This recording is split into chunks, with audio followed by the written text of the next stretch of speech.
Okay, everybody. So it's been a while since I did a video, so I'll give you a quick update. I'm getting a lot of questions, so instead of saying the same thing to 15 people, I'm just gonna do it once.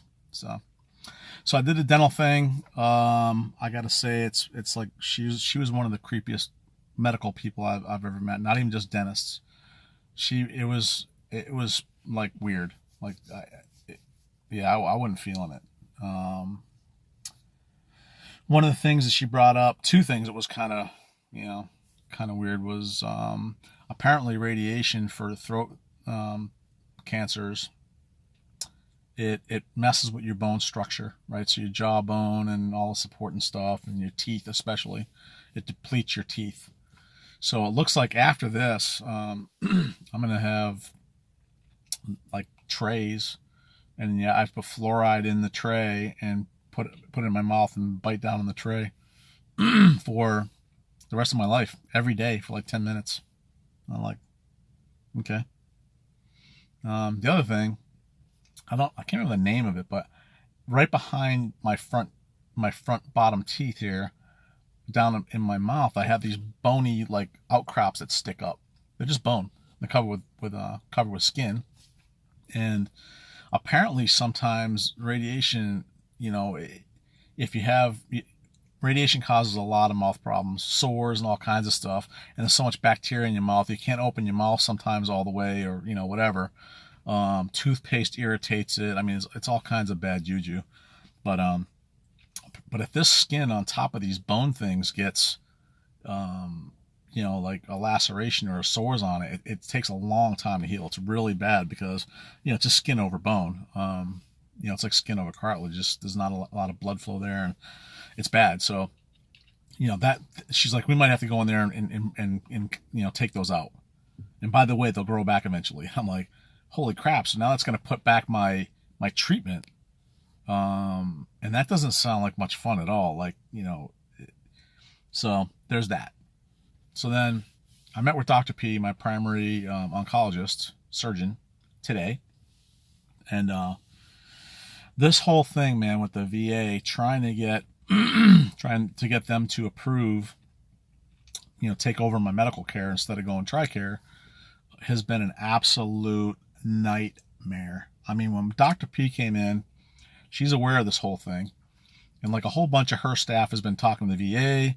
She was visibly pissed. I mean, the whole time she was in the office, in the treatment room with me, man, she was wow. Yeah. So I mean, she was like barking at people like, hey, get on the phone right now, because before I went in there, or actually while I was waiting, the VA called me and they're like, yep, we need to set up an appointment for, this and that, and it'll be like 2 weeks from now. And I'm like, well, is that the soonest? And they were like, yep, that's what, doctor told me, 2 weeks. So I told Dr. P that, and she lost her mind. She's like, get on the phone right now. It's like, obviously these people are not listening to what we're telling them. Tell them he's already been through a PET. He's already been diagnosed, the whole deal. They're trying to set him back to like the beginning of the process. So, come in and have a PET scan and all that. And it's like, he can't wait. Like, we need to get him in treatment, right? So, I flew to Maryland Tuesday and came back last night, Wednesday. By the way, it's Thursday. I think it's the 19th, I think. Sorry, 18th or 19th. I don't even know. It's crazy. It's a blur lately. Of September 2019. So, but yeah, I noticed, my neck is puffed out. It's just, I told the doc that, and she was like, yep, you call the VA right now.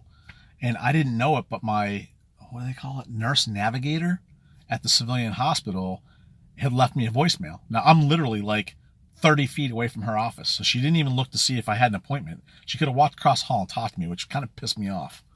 But so when Dr. P barked at this one person to go out, she went right to this nurse navigator, who called me later on. She's like, hey, didn't you see I left you a voicemail? I'm like, no, I was literally like across the hall from you. Like, but anyway, she's like, yeah, I talked to Scott, the VA liaison, and it's all worked out, and this, that, and the other. So she's kind of like saying, hey, why'd you dime me out? But I don't care what Scott worked out. Apparently he didn't talk to the right people or let them know that I'm already or been diagnosed. I already did everything, right? I mean, so it got really weird. So the bottom line is, after that whole fiasco, the VA called me back, that radiation actually, which is, the one specialty that I'm going to have done at the VA, and the dentist apparently, and I'll talk that in a second. But radiation finally called me and said, yeah, they're going to put me on the schedule for Monday. So today's Thursday. So although I don't have an appointment, I'm like overflow, which means I'm going to sit at the VA all freaking day, but whatever I got to do, right, to get it done. It's my fault that I changed, insurances in the middle, and that's what screwed everything up. So really, at the end of the day, it comes right back here. I'm the one that did it. And primarily because my catastrophic out of pocket, if I go through TRICARE, it's $3,000 a year. And this could go on for, who knows? Some people actually live with cancer. So they go get treatment and they get better, and then they have to go back every whatever and get like blasted again. It just happens, right? That's what happens. So I'm thinking, fiscally long term, if I can't work, $3,000 a year, it's nothing to snivel at, right? And if the VA will cover it. But holy crap, I started a crap storm. That's the bottom line. So the dental guys at the VA, apparently dental and radiation go together, because, especially for throat cancer, because, you get a lot of issues in your mouth. These people are freaking relentless. They have called me like 6 times today. And they called me while I was in with Dr. P this morning. And I told her that her dentist at the civilian place talked about these bone things. And she was like, she's like, yeah, the chances of that, we're not worried about that right now. You have a good bill of health dentally, and that's what I need to hear. You don't need anything pulled or any fillings or anything. That's what we're focusing at right now. We need to get you in treatment. So she like totally blew off the dentist. And now the VA dentist is calling me, and I'm like, well, now they're low priority. Like, I'm trying to call them back, and we're doing phone tag, and we haven't talked yet. And I'm talking, I've called them at least 4 times, and they've called me like 6 or 7. And sometimes they don't even leave. Yeah, it's crazy. These people are getting on my damn nerve. So that aside, so the meat and the potatoes of the discussion is, I never really disclose staging, right? What stage my cancer is in. So before I give you a number, let me talk to how that works, right? So there's a lot of stuff that goes in the sausage to find out what stage you're at, right?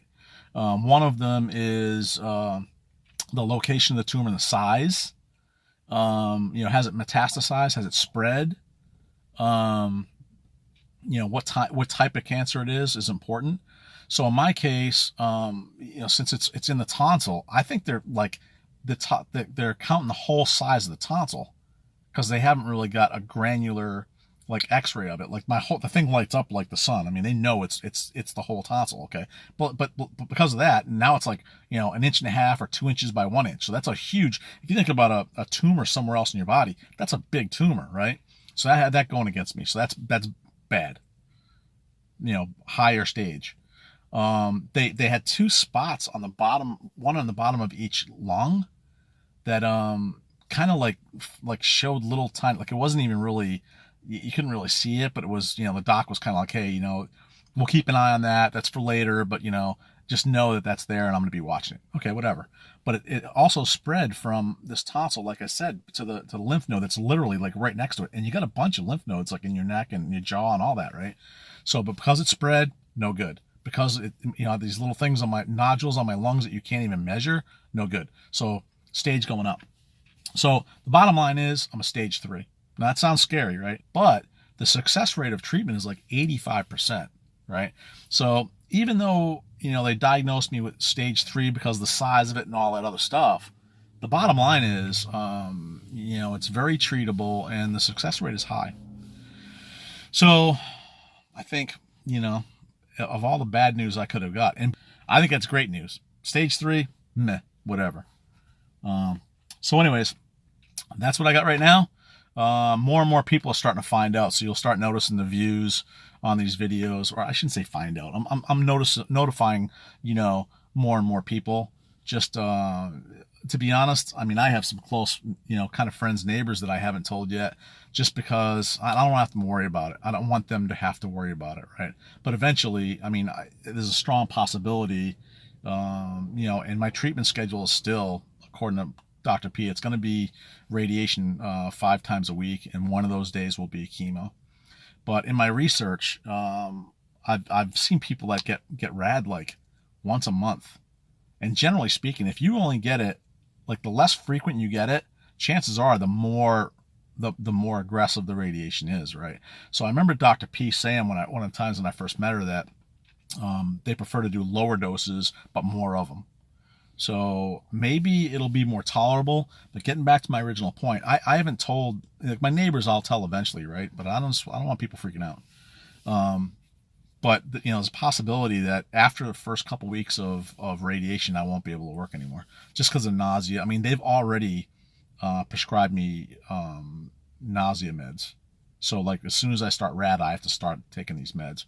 So apparently, even the lower doses makes you pretty sick, right? And I'm gonna lose my hair and all that stuff. I mean, within I think like 3 or 4 weeks, and it looks like it's going to be 7 to 8 weeks of treatment, and then another month after that's going to be just straight up recovery.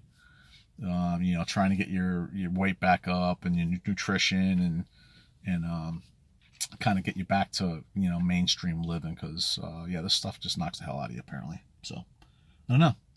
So hey, that's it. That's all I got. I'll give you an update probably maybe early next week after I meet the radiation guys. That's the key thing, I think. The dentist. Monday I have a radiation. Tuesday I have the VA oncologist. I don't know why I'm seeing them. Apparently they're responsible, I guess, for my care, but they're just farming my care out to, the civilian hospital. So I guess now they're going to be my primary. I don't know how that works, but I'll let you know next week. All right. So look for something maybe Tuesday or maybe Wednesday. All right. Take care, everybody. Talk soon. Bye.